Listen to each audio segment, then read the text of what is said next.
All right, so this week's lecture is on legal issues and ethics in information security. And it's going to be a little bit different than some of the other lectures, in part because I'm actually going to cut down a little bit from what I had done previously in order to make more time for introducing homework 2 and the projects later tonight. So it's going to be a bit more of an overview than some of the other lectures in this semester. But that doesn't make it any less important, and I do very much like the chapter in the textbook. This is one of the reasons that I chose this particular textbook for this class. I think the chapters on privacy and legal issues and ethics are both very, very good. This is also a lecture that is going to suffer a little bit from the online experience because in a classroom environment, students always have very, very interesting questions that we can kind of get into. It's one of the more participatory lectures in the semester. So if you do have questions about the lecture material or about the chapter, please don't hesitate to reach out, talk on the discussion boards, or get in touch during office hours about this material.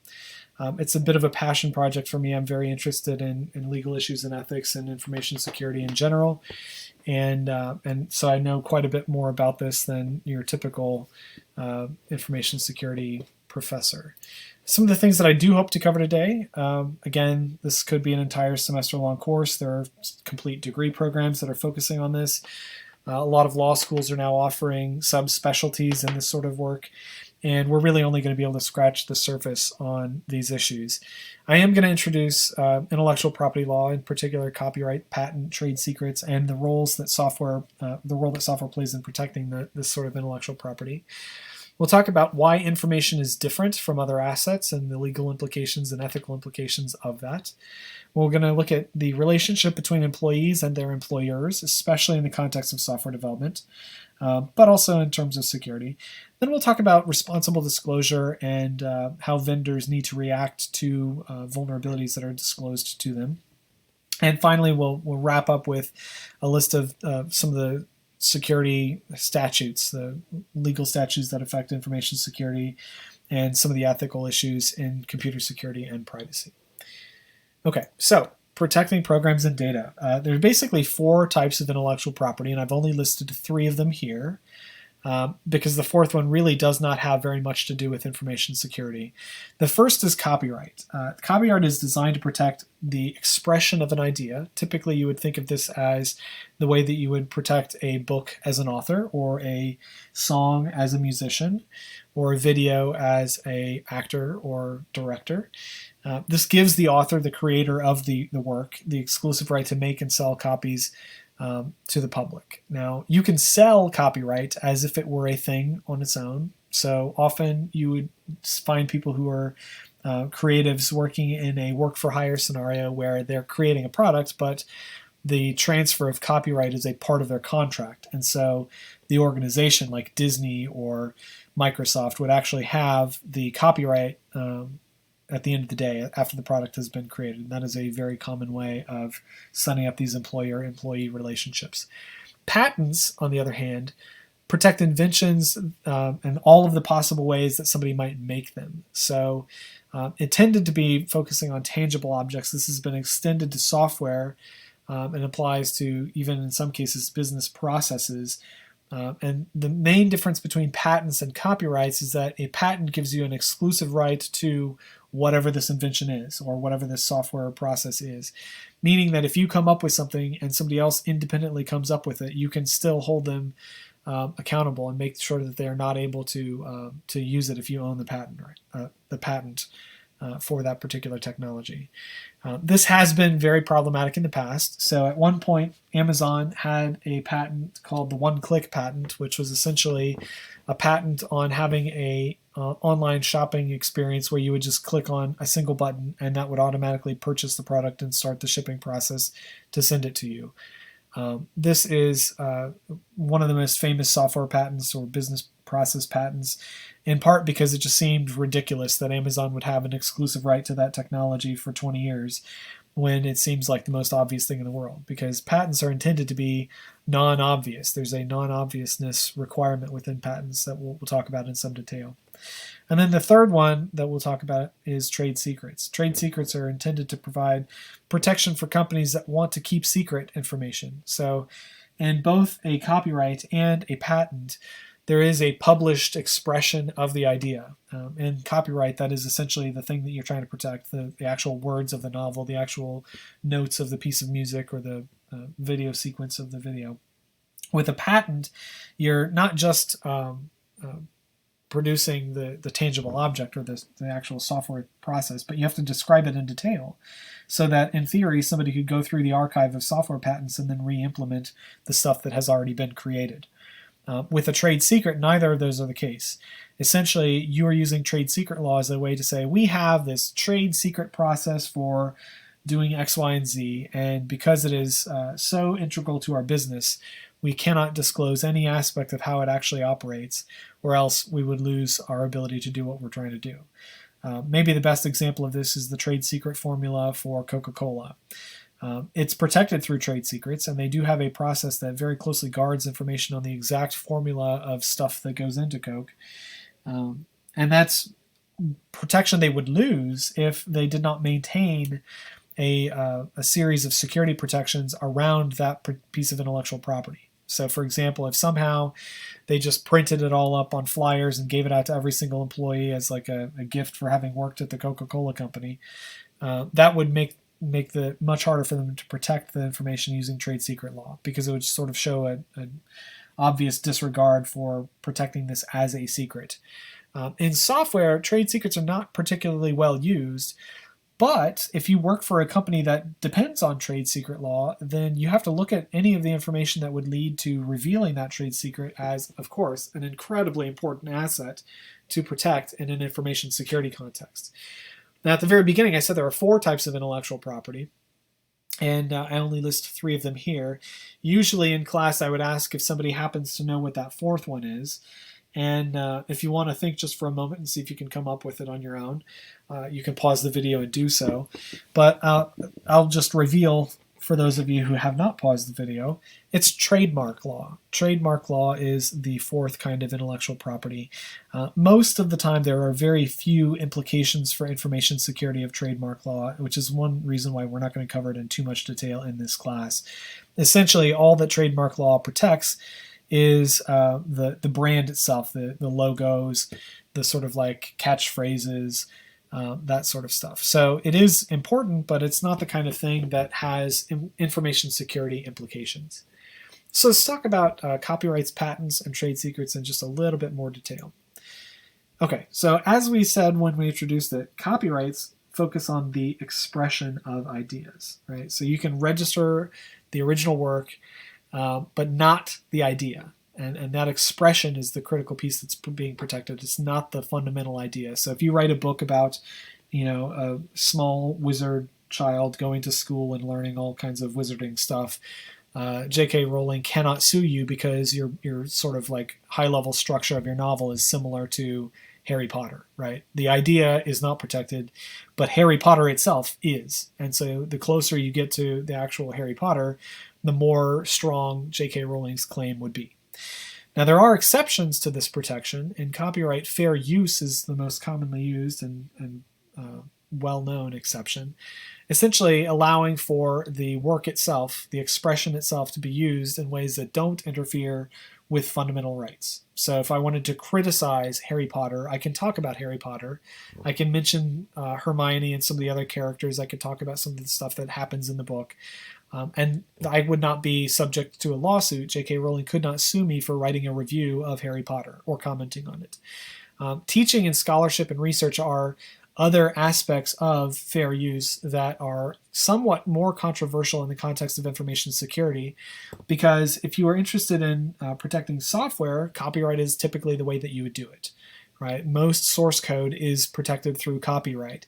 And is it fair use, therefore, for a researcher to get a hold of source code and then comment on it from a research standpoint, highlighting some of the concerns or problems they may have, including potentially information security concerns and problems that somebody may have?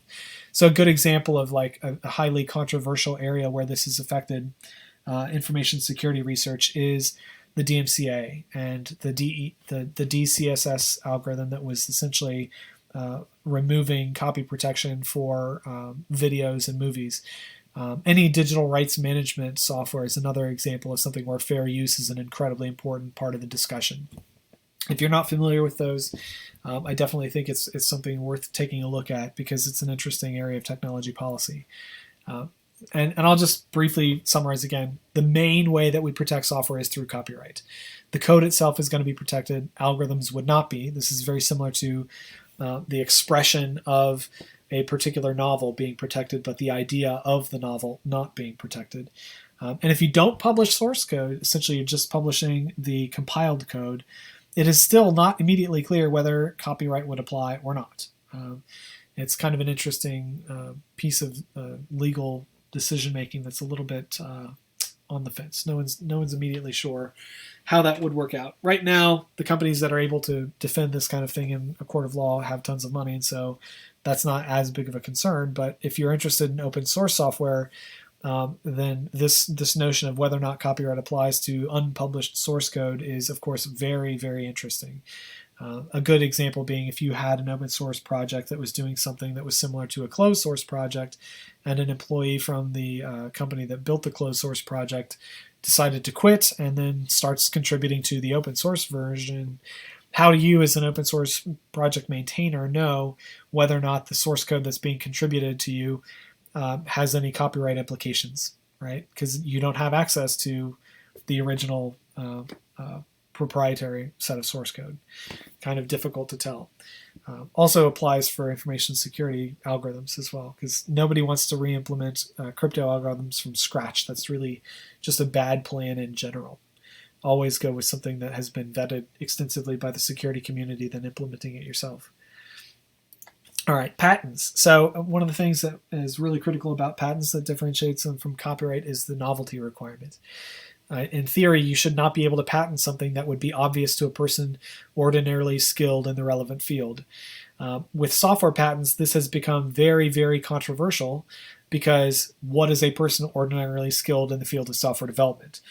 It's very hard because that's an incredibly fast-moving target, and it may be very difficult to get the patent office to look at something that would be obvious to a wide variety of people in the field and see it as obvious.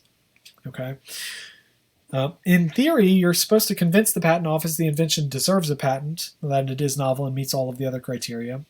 In reality, this feels a little bit more like a paperwork game. So patents are not formatted in a way that an engineer could just pick up a patent and then start building based on that patent. It's not a schematic. And this is true not just for software, it's true for civil engineering, mechanical engineering, traditional chemical engineering, all this sort of stuff. It's very hard to just take the language that a patent uses to describe the invention and then start building based on that. It's really an intermediate language that's like part legalese and part engineering or part science. So it's kind of from the original goal of the patent, which is essentially to make sure that these ideas are widely disseminated based on having published the details of the idea. This is like a real problem. And a lot of people in intellectual property would look at this and say, yes, this is problematic. Many other people would look at it and say, no, actually, this is great. And most of those people are paid by organizations that want to get patents, like IBM, which is famously very, very pro-patent and submits quite a few patent applications every single year. When you hold a patent, you have to oppose infringements, or you might risk losing patent rights. Because if you choose not to oppose an infringement upon your patent, and then somebody else does something similar but maybe a little bit more extensive down the road, that person can then point to the prior lack of enforcement and say, oh, well, I thought you just had given up your rights. You were no longer interested in protecting patent rights here. And that argument can hold water. It can actually be legally binding in ways. So when you see these frivolous patent lawsuits that are going around in information technology, one of the big reasons for that is companies that hold patents have to be very, very zealous in making sure that they are enforcing any possible infringement. Otherwise, they might lose a very lucrative line of business for themselves. And then, of course, software patents can exist. This is something that's existed since 1981. It's also been extended to business processes. This is somewhat controversial from a technology policy standpoint, but that's kind of beside the point from an information security standpoint, so I'll kind of move on from that discussion. Mostly what I wanted to highlight from an information security standpoint is the patent itself does not actually have as much to protect if this is like the asset that you're considering to protect in an information security context. In a lot of ways, copyright is more problematic, that you want to make sure that you are not allowing the expression itself to escape, because once it does, the expression is the product. There's no other need to deal with it. So a good example would be movie releases. If Sony Pictures wanted to release the next big film, or I don't know, whatever the next big Marvel film that's coming out, if somebody leaked that online a week before opening, that would be a huge hit to their business, and it would be very, very problematic. Whereas with a patent, something that's protected through a patent, I don't think that would really have as big of an impact, simply because it's already theoretically public, and the protection mechanism, the legal protection mechanism, means the asset itself is kind of useless. Even if somebody were to independently identify whatever it was that you got patented and implemented themselves, you could still bring legal action against them as an infringement against your patent in that scenario. So it's very different from copyright from a protection standpoint.